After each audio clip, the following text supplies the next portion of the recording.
నమస్తే, నేను మీ వెంకటేష్ కడకంచి. కులగణనలో ఎవరి పాత్ర ఎంత? బీసీ మేధావుల కృషి కనుమరుగేనా? కులగణన క్రెడిట్లో కూడా వివక్షేనా?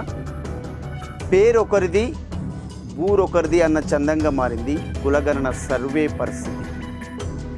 తెలంగాణ సర్కార్ ప్రతిష్టాత్మకంగా చేపట్టిన కులగణన సర్వేలో ఎవరి పాత్ర ఎంత? కష్టపడ్డది ఎవరు? ఫలితం దక్కింది ఎవరికి? ఇదే ఇవాల్టి మన ఇన్డెప్త్ అనాలిసిస్లో విశ్లేషిద్దాం. తెలంగాణ సర్కార్ మంత్రిమండలిలో తీర్మానం చేయడం నుంచి అసెంబ్లీలో కుల సర్వే తీర్మానం జీవోను జారీ చేయించడం, న్యాయపరమైన చిక్కులను ఎదుర్కోవడానికి ప్రభుత్వానికి అనేక సలహాలు సూచనలు చేసుకుంటూ వచ్చింది ఖచ్చితంగా బీసీ విద్యావంతులు, మేధావులే. ఇందులో ఎలాంటి సందేహం లేదు. కుల సర్వేపై ప్రభుత్వానికి స్పష్టత ఇచ్చింది కూడా బీసీ మరియు బహుజన మేధావులే. బీసీ ఉద్యోగులు, మేధావులు, విద్యావంతులు ఎప్పటికప్పుడు ప్రభుత్వ పెద్దలకు సలహాలు సూచనలు చేస్తూ సర్వే సక్సెస్ కావడానికి ప్రభుత్వానికి దోహదపడ్డారు. కుల సర్వేకు ప్రజలు సహకరించాలని ఎప్పటికప్పుడు సమావేశాలు, సదస్సులు నిర్వహిస్తూ ప్రజల్లో నెలకొన్న అపోహలను తొలగించే ప్రయత్నం చేశారు. ఇందుకోసం కొన్ని నెలల పాటు శ్రమించారు. మరి బీసీ విద్యావంతులు, మేధావుల కష్టానికి తగిన గుర్తింపు వచ్చిందా అంటే రాలేదనే చెప్పాలి. సమగ్ర ఇంటింటి కుల సర్వేలో కీలక పాత్ర వహించిన ప్రముఖ బీసీ మేధావులు professor Murali Manohar, justice Chandrakumar, professor Simhadri Yadav, professor Tirumali, doctor Prithviraj Yadav, professor PL Visweswararao, professor Narendra Kumar, professor Sudarshan Rao, assistant professor Nagula Venu Yadav, ఉద్యోగులు దేవల సమ్మయ్య, కొట్టె సతీష్, వినోద్ కుమార్ మొదలైన వారు నిర్విరామంగా కృషి చేశారు. వీరి శ్రమ చరిత్రలో శాశ్వతంగా నిలిచిపోదగినది. ఇంత కష్టపడ్డా వీళ్ళలో ఎవ్వరూ స్వతంత్ర నిపుణుల కమిటీకి చైర్మన్గా అర్హులుగా ప్రభుత్వానికి కనిపించలేదా అనేదే బీసీ మెదళ్లలో మెదులుతున్న ప్రశ్న. ప్రముఖ జాతీయ స్థాయి సామాజిక న్యాయ పోరాట యోధుడు, ప్రస్తుత Congress party national OBC chairman doctor Anil Jaihind యాదవ్ను రాష్ట్రానికి ఆహ్వానించి కుల సర్వేతోనే సామాజిక న్యాయం అనే అంశంపై సమావేశం నిర్వహించారు. ఈ సమావేశానికి పెద్ద ఎత్తున రాష్ట్ర వ్యాప్తంగా బీసీ ఉద్యోగులు, విద్యావంతులు, మేధావులు, యువకులు హాజరయ్యారు. కాంగ్రెస్ పార్టీ అధినాయకుడు రాహుల్ గాంధీ పాల్గొన్న హైదరాబాద్ సామాజిక న్యాయ సదస్సులో సమగ్ర కుల సర్వే ఆవశ్యకత గురించి వివరించింది కూడా బీసీ విద్యావంతులు, మేధావులే. సామాజిక న్యాయ కార్యకర్తలతోనే ప్రత్యేకంగా కాంగ్రెస్ పార్టీ ఈ సమావేశం నిర్వహించింది. బీసీ ప్రొఫెసర్లు, మేధావులు మాట్లాడిన తీరుకు రాహుల్ గాంధీ ఫిదా అయ్యారు. ఈ సమావేశం తెలంగాణలో సామాజిక న్యాయం అనే అంశానికి అత్యంత ప్రాధాన్యతను తీసుకొచ్చింది. అయితే ఈ మీటింగ్లో ఆధిపత్య కులాల ప్రొఫెసర్లు, మేధావులు ఎవ్వరూ సామాజిక న్యాయం ఆవశ్యకతపై అభిప్రాయాన్ని తెలపలేదు.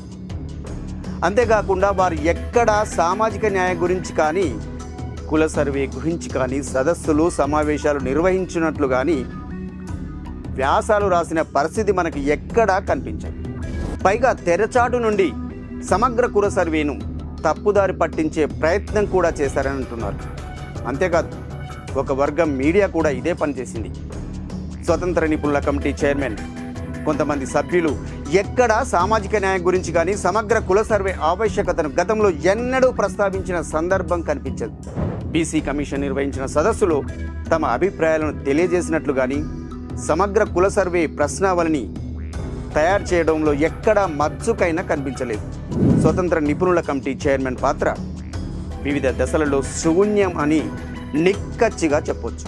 ఇక విషయం ఏమంటే, సర్వేకు బీసీ మేధావుల సహకారం తీసుకుంది ఎక్కడా గుర్తించకపోవడమే ఇప్పుడు చర్చనీయాంశంగా మారింది.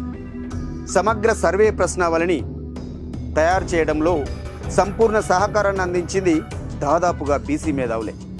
56 ప్రధాన ప్రశ్నలు, మరో 19 అనుబంధ ప్రశ్నలు, మొత్తం 75 ప్రశ్నలతో కూడిన ప్రశ్నావళిని తయారు చేయడంలో ప్రభుత్వానికి సహకరించింది కూడా వీరే. ప్రభుత్వం వీరి నుంచి అన్ని రకాల సహాయ సహకారాలు తీసుకుంది. కానీ చివరికి ఫైనల్ నివేదిక సమర్పించడంలో వారికి భాగస్వామ్యాన్ని కల్పించలేదు. ప్రభుత్వం బీసీ విద్యావంతులు, మేధావుల నుంచి కావలసినంత సహకారాన్ని తీసుకుంది. కానీ వారికి కావలసినంత గుర్తింపు మాత్రం ఇవ్వలేదు. కుల సర్వే నిర్వహణలో శ్రమించింది బీసీ మేధావులైతే తుది ఫలితం మాత్రం ఆధిపత్యం కులాలు ఎగరేసుకొని పోయారని చెప్పొచ్చు.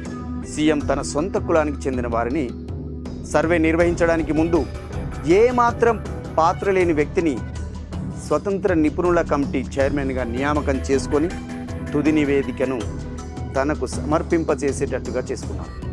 సామాజిక న్యాయంపై వివిధ కులాలు ఎదుర్కొంటున్న సమస్యలపై ఎక్కడా మాట్లాడని వారిని సదస్సులలో, సమావేశాల్లో, చర్చల్లో, ఆర్టికల్స్ రూపంలో కానీ, పుస్తకాల రూపంలో కానీ ఎక్కడా కానరాని వ్యక్తులను చైర్మన్గా నియామకం చేయడం ద్వారా తమ కుల ఆధిపత్యాన్ని చాటుకున్నారనే విమర్శలు గుప్పమంటున్నాయి. సామాజిక న్యాయంపై తమ కులానికి ఎక్కువగా అవగాహన, చిత్తశుద్ధి ఉందని చెప్పకనే చెప్పుకునే ప్రయత్నం జరిగిందంటున్నారు. కుల సర్వే నివేదిక సమర్పణలోనే వివక్షత చూపించారనే విమర్శలు వినిపిస్తున్నాయి. నివేదిక సమర్పణ తర్వాత ముఖ్యమంత్రి మాట్లాడుతూ ఈ నివేదికతో బీసీ కులాలకు న్యాయం జరుగుతుందన్నారు.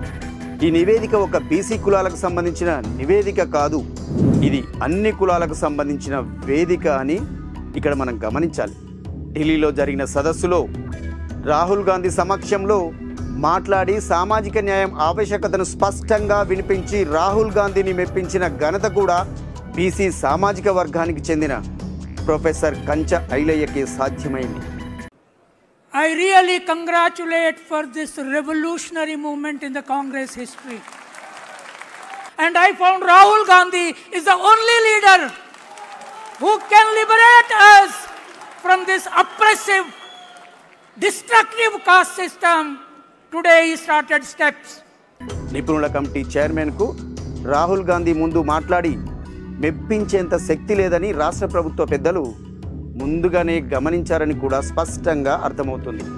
బీసీ మేధావుల శక్తి సామర్థ్యాలను అవసరమైన మేరకు వాడుకొని వదిలేయడమే వారి తంతుగా కనిపిస్తుంది.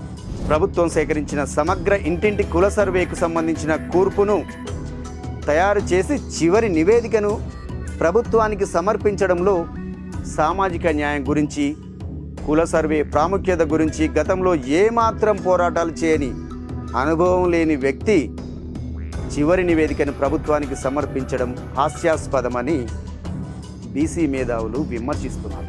ఇలాంటివి గత కొన్ని దశాబ్దాలుగా కొన్ని కులాలు చేస్తున్న వింత పోకడలు చరిత్రలో చాలానే ఉన్నాయి. సామాజిక న్యాయమా నీవెక్కడా? సమర్పణతోనే సమర్పయామి అంటున్నారు బహుజన మేధావులు. ఇది ఇవాల్టి ఇన్ డెప్త్ అనాలిసిస్. రేపు మరో అంశంతో మళ్ళీ కలుద్దాం. చూస్తూనే ఉండండి V5 న్యూస్.